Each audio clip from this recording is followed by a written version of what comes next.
ఈ మధ్య కాలంలో ఆపరేషన్ లేకుండా ఒక ఇంజెక్షన్ ద్వారా మనకి స్పైన్ ప్రాబ్లం ని 100% నిర్మూలించవచ్చు అని చెప్పి యూట్యూబ్ లో యాడ్స్ కావచ్చు, పేపర్లో యాడ్స్ కావచ్చు, పేషెంట్ ని అట్రాక్ట్ చేసే పద్ధతి తప్పించి దానిలో వాస్తవం అనేది లేదు.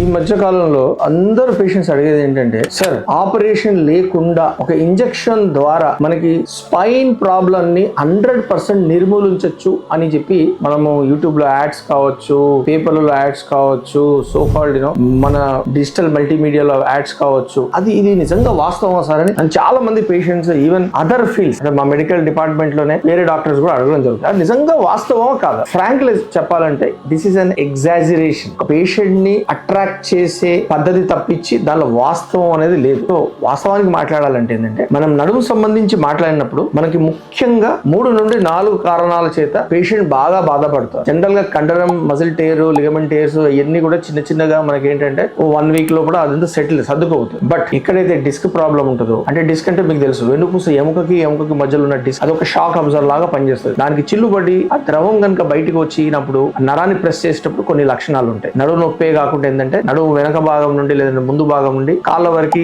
మొద్దు వారడం, తిమ్మిరి రావడము, నొప్పి రావడము, లేదంటే ఎలక్ట్రిక్ షాక్ లాగా ఉండడం, ఇవన్నిటిని కూడా వాడక భాషలో ఒక షియాటిక్ అనే పదం వాడక భాషలో వాడతాం. మెడికల్ టెర్మినాలజీలో మీరు లంబార్ పిఐవిడి అని, లంబార్ ప్రొలాప్స్ అని, లేదంటే డిస్క్ హెర్నియేషన్ అని, డిస్క్ ప్రొలాప్స్ అని, డిస్క్ ఎక్స్ట్రూజన్ అని, డిస్క్ సిక్వెస్ట్రేషన్ అని ఈ పదాలు వాడుతూ ఉంటారు మెడికల్ టెర్మినాలజీ. సో ఇంకో కండిషన్ ఏంటంటే లంబార్ కెనాల్ స్టోన్స్. ఏదైతే పెద్ద నరం సొరంగ మార్గంలో మెదడు నుండి కిందికి వెళ్తా ఉంటుందో దాని చుట్టూ కూడా పూడుకపోవడం వల్ల, ముందు భాగం కావచ్చు, వెనక భాగం కావచ్చు, సైడ్ భాగం కావచ్చు, సో ఓవరాల్ గా ఆ రంధ్రం పూడుకపోవడం వల్ల వచ్చే లక్షణాలే లంబార్ కెనాల్స్. మూడోది ఏంటంటే ఎముక మీదకి ఎముక జారడం, దాన్ని లిస్థెసిస్. అది ఎప్పుడో చిన్నప్పుడు మధ్య వయసులో పడిపోవడం వల్ల ఎముక కొద్దిగా చితిలడం వల్ల, ఇరగడం వల్ల ఆ ఎముక మీదకి ఎముక జారడం. సో ఈ కండిషన్స్ మనం చూస్తూ ఉంటాం. సో ఈ అన్ని కండిషన్స్ కి మనకి ఈ ఇంజెక్షన్ ద్వారా పర్మనెంట్ చికిత్సా విధానం అని చెప్పడం మాత్రం వాస్తవంగా చెప్పాలంటే దానిలో ఎంతవరకు కూడా నిజం లేదు. ఎందుకంటే ఎనీ ప్రాబ్లం ఇనిషియల్ ఒక బ్యాక్ పెయిన్ తో వచ్చిన పేషెంట్ కి ఏంటంటే నార్మల్ గా ఒక 6 to 12 వీక్స్ వరకు మెడికేషన్స్, ఒక ఫిజికల్ థెరపీ ఇవ్వడం జరుగుతుంది. సో దాన్ని కూడా ఏంటంటే ఆ మెడికేషన్స్ ప్రతి పేషెంట్ లో కాదు. నడునొప్పి వచ్చిందంటే అన్ని పేషెంట్స్ కి మెడిసిన్స్ పనిచేయవు. సో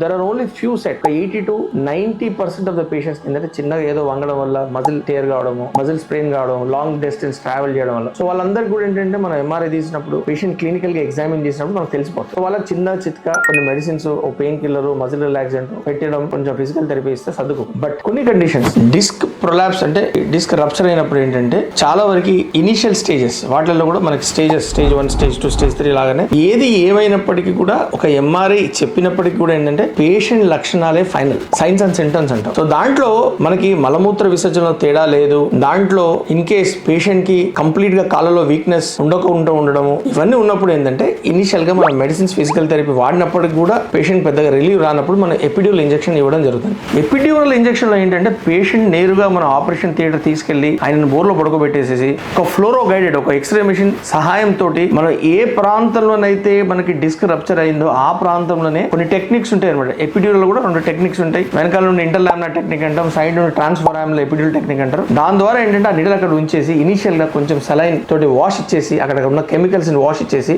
లో డోస్ స్టిరాయిడ్ ఇవ్వడం జరుగుతుంది. ప్లస్ లోకల్ అనెస్థెటిక్ యాడ్ చేయడం జరుగుతుంది. సో దీంట్లో పేషెంట్స్ కూడా మళ్ళీ అడగడం ఏంటంటే, సార్ స్టిరాయిడ్ వల్ల ఏమైనా కాంప్లికేషన్స్ ఉంటాయంటే, ఆ ఇచ్చే లో డోస్ స్టిరాయిడ్ వల్ల మాత్రం ఎట్టి పరిస్థితుల్లో ఏమి complication. This is a standard procedure followed throughout world, whether it's America, New Zealand, Australia or London, anywhere it is same. కొంతమంది అంటున్నారు, సార్ మరి స్టెరాయిడ్ ఇవ్వం, మేము వేరే ఇస్తామంటే వాస్తవానికి అది అవాస్తవమే.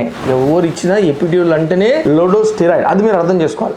సో ఇంకో ప్రశ్న ఏంటంటే, సార్ స్టెరాయిడ్ ఇస్తున్నారు కదా, ఇది పర్మనెంటా అని అడుగుతారు. Never an epidural injection it self is permanent. ఎందుకంటే సింపుల్, మనకి ఇంకో ప్రశ్న అడుగుతారు ఏంటంటే, ఈ epidural how long it works అని కూడా అడుగుతాం. వాస్తవంగా చెప్పాలంటే ఎపిడ్యూరల్ ఇంజెక్షన్ వల్ల హౌ లాంగ్ అనేది ఉండదు. ఎపిడ్యూరల్ ఇంజెక్షన్ ఇవ్వడం వల్ల అక్కడ ఉన్న ఇన్ఫ్లమేటరీ మీడియేటర్స్ ఏవైతే డిస్క్ నుండి బయటకు వచ్చాయో మనకు అప్పుడు సరం పడుతుంది, బాగా మండుతుంది ఛాతి భాగంలో. ఎందుకు? ఆ యాసిడ్ అనేది రిఫ్లెక్స్ కావడం వల్ల. అదే విధంగా ఈ డిస్క్ లోపల కూడా యాసిడ్ లాంటి కంటెంటే బయటకు వచ్చి నరాన్ని మీద పడ్డప్పుడు ఏంటంటే పేషెంట్ కి విపరీతమైన నొప్పి ఉండడం జరుగుతుంది. సో ఇంజెక్షన్ వల్ల ఏంటంటే ఆ పెయిన్ సైకిల్ ని మనం కంప్లీట్ గా అబార్ట్ చేయొచ్చు. అబార్ట్ చేసిన ఇమీడియట్ గా ఏంటంటే మనం ఒక ఫిజికల్ థెరపీ, మన లైఫ్ స్టైల్ మోడిఫికేషన్స్, అంటే ముందడు వంగడం, వజన్లు లేపడం, జిమ్కి వెళ్ళినప్పుడు ఈ డెడ్ లిఫ్ట్ లిఫ్ట్ చేయడం ఇవన్నీ కూడా మానుకొని మనం సాఫ్ట్వేర్ అనుకుంటూ ప్రాపర్ పద్ధతి ప్రకారం కూర్చోవడము ఉంటే మనకి మళ్ళీ రికరెంట్ గా ఈ కండిషన్ రాకుండా ఉండొచ్చు. సో మళ్ళీ రప్చర్ కావచ్చు, మళ్ళీ జెల్ మెటీరియల్ రావచ్చు బయటికి. సో ఇంజెక్షన్ అనేది పర్మనెంట్ అనేది ఒక ఫూలిష్ స్టేట్మెంట్. మనము మన నడవడిక, మనము ప్రికాషన్స్,